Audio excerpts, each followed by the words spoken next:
तो नमस्ते नमस्ते नमस्कार, कैसे हो। आज हमारा वीडियो रहेगा और हम कक्षा 12 की जो राजनीतिक विज्ञान है हिंदी माध्यम में आरबीसी एनसीईआरटी है, उस किताब का जो सेकंड बुक है, दो बुक है इसकी, एक तो है विश्व राजनीति, दूसरी है भारत की राजनीति। तो हमारी दूसरी बुक भारत की राजनीति है, उसको हम बारी बारी किसी मुख्य मुख्य टॉपिक है उनको समझ लेंगे यहाँ पर और पढ़ेंगे, और आप देखना है वीडियो पूरा समझना है और फिर अन्य किसी छात्रों को भी शेयर करना है। और यहाँ मुख्य मुख्य बात ही पढ़ेंगे। तो हमारा पहला इसमें अध्याय है ना, उसमें पहला अध्याय है और उस पहले अध्याय का नाम है राष्ट्र निर्माण की चुनौतियां।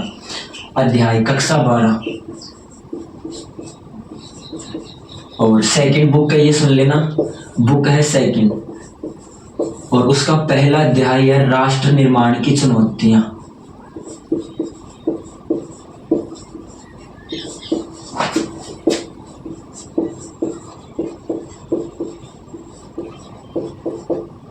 राष्ट्र निर्माण की चुनौतियां, ये हमारा फर्स्ट अध्याय है और लगभग ये 6 नंबर का या 5 नंबर का अध्याय है।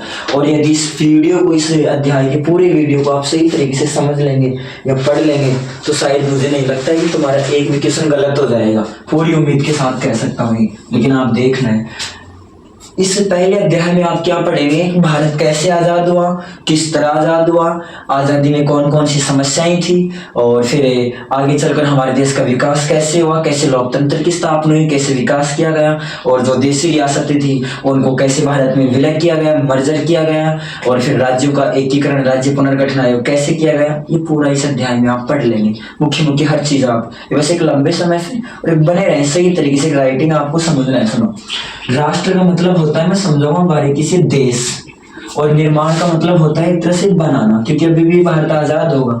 और चुनौतियों का मतलब हो रहा है समस्या, यानी समस्या किस में आ रही है, हमारे देश का निर्माण करने में जो समस्या आ रही है उनको हम कह रहे हैं राष्ट्र निर्माण की चुनौतियां, और हमारा लेसन यही रखा है। तो सीधा सा कहेंगे, हमारे राष्ट्र निर्माण में 3 प्रकार की चुनौतियां थी। कितने प्रकार की हैं? 3 प्रकार की चुनौतियां हैं। राष्ट्र निर्माण में 3 प्रकार की चुनौतियां हैं।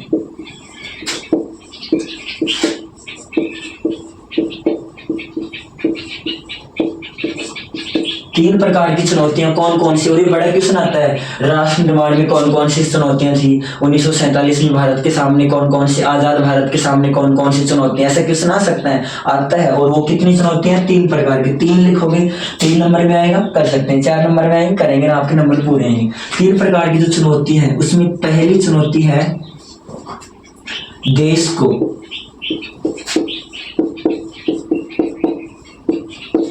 एकता के सूत्र में बांधना।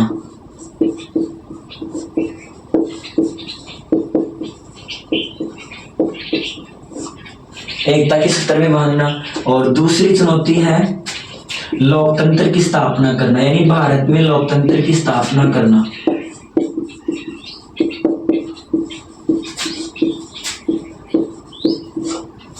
और तीसरी चुनौती है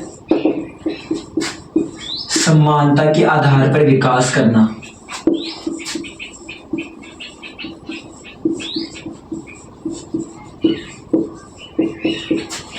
समानता के आधार पर विकास करना,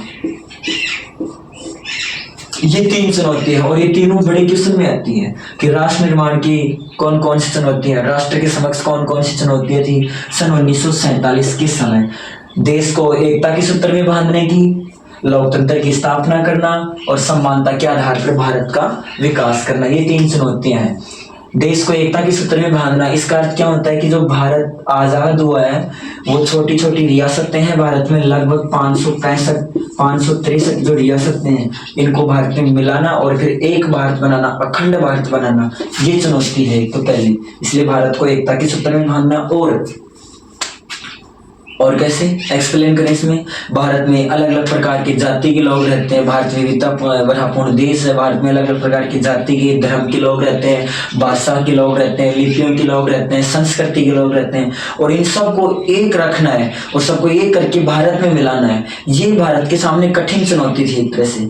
और इसका ये इसे फर्स्ट जो है ना टॉपिक है, फर्स्ट पॉइंट है, इसमें एक्सप्लेन करना है। और फिर भारत ने इसका समाधान भी किया। किस तरह किया? देशी रियासत रियासतों को भारत में मिलाया गया। शांतिपूर्ण तरीके से साम दाम दंड भेद के माध्यम से सरदार वल्लभ भाई पटेल जैसे लोग हैं, उन्होंने अपनी लोहा नीति यानी हर प्रकार की नीति, किसी को सहायता देकर, किसी को विशेष अधिकार देकर, सब लगभग हर प्रकार की रियासतों को भारत में मिला लिया गया। और भाषाई समानता दी गई, भाषाओं के आधार पर राज्य का गठन किया गया।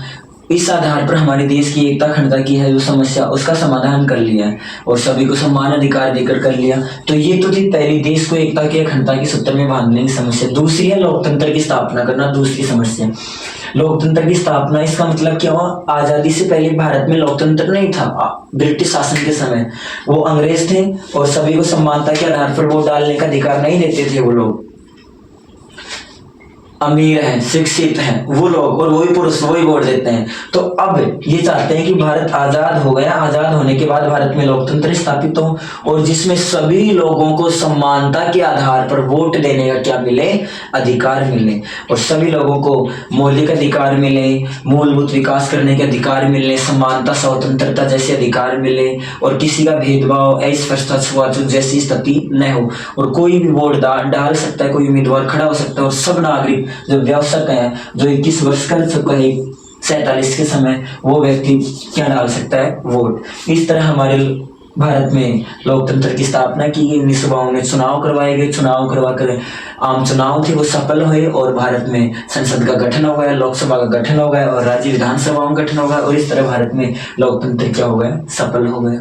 ये दूसरी चुनौती थी, इसका समाधान हमने ऐसा किया, आप एक्सप्लेन में ऐसा करें। तीसरी है समानता के आधार पर विकास करना।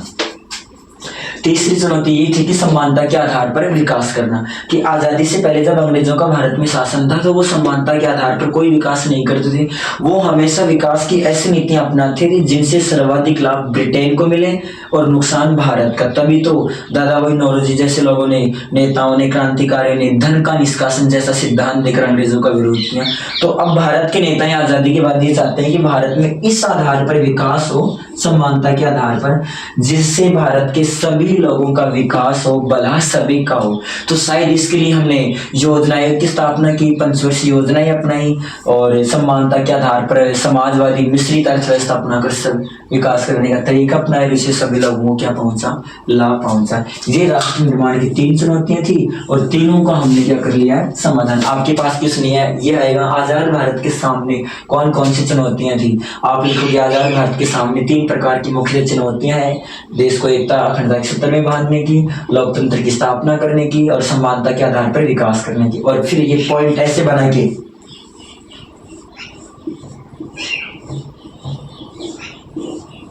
और फिर इनका एक्सप्लेन करना है, एक एक लिखोगे और फिर एक को समझाएंगे और नीचे लगाओगे निष्कर्ष। तो शायद मुझे लगता है कि पूरे 3 नंबर या 4 नंबर का होगा, अवश्य ही 3 या 4 नंबर आपको मिल पाएंगे। ये इनकी पहली चुनौती थी। अब आगे हम बात करेंगे भारत का विभाजन किस तरह किया गया था ना। तो मैं देखो भाई किताब लिख के टॉपिक ही देख रहा हूँ और वो नहीं है। अब आगे बात करेंगे तो भारत आजाद कब हुआ, ये सुनो। आजाद भारत आजाद 14 और 15 अगस्त की मध्य रात्रि को हुआ था और 1947 को। भारत कब आजाद हुआ? 14-15 अगस्त की मध्य रात्रि 1947 को। इसलिए 14 अगस्त को तो पाकिस्तान आजादी का दिवस मनाता है और 15 अगस्त को हम भारत, इंडिया वाले, तुम लोग, हम लोग स्वतंत्रता दिवस मनाते हैं। इसी दिन, जिस दिन भारत आजाद हो रहा है, 14-15 अगस्त की मध्य रात्रि 1947 को, इसी दिन भारत के नेता, और नेता कौन? पंडित जवाहरलाल नेहरू।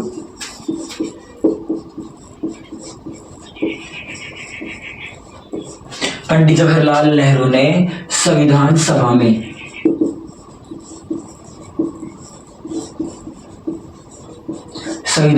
में भाषण दिया। और भाषण क्या दिया? भाग्य वधु से चिर प्रतीक्षित, ये भाषण दिया। और इसको दूसरे नाम से भी जानते हैं, और दूसरा नाम क्या था इसका? Tryst with destiny. Tryst with डेस्टिनो।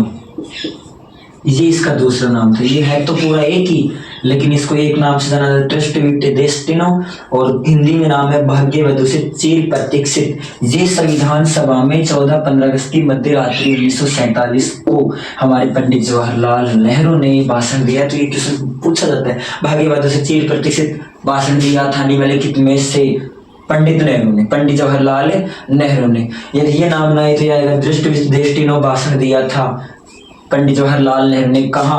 संविधान सभा में। कब है? 14-15 अगस्त की मध्य रात्रि को। इस समय क्या हो रहा था? इस समय भारत आजाद हो रहा है, आजादी की क्या कर रहे हैं? घोषणा कर रहे हैं। ये दिया गया था, और ये राष्ट्र निर्माण की 3 प्रकार की चुनौतियां होगी। हम कल पढ़ेंगे भारत का विभाजन किस तरह किया गया, विभाजन का आधार कैसे था, विभाजन से उत्पन्न समस्याएं, और फिर परिणाम, फिर रियासतों का विलय। आप लंबे समय से बने रहिए टॉपिकों के बारे में। ठीक है, धन्यवाद।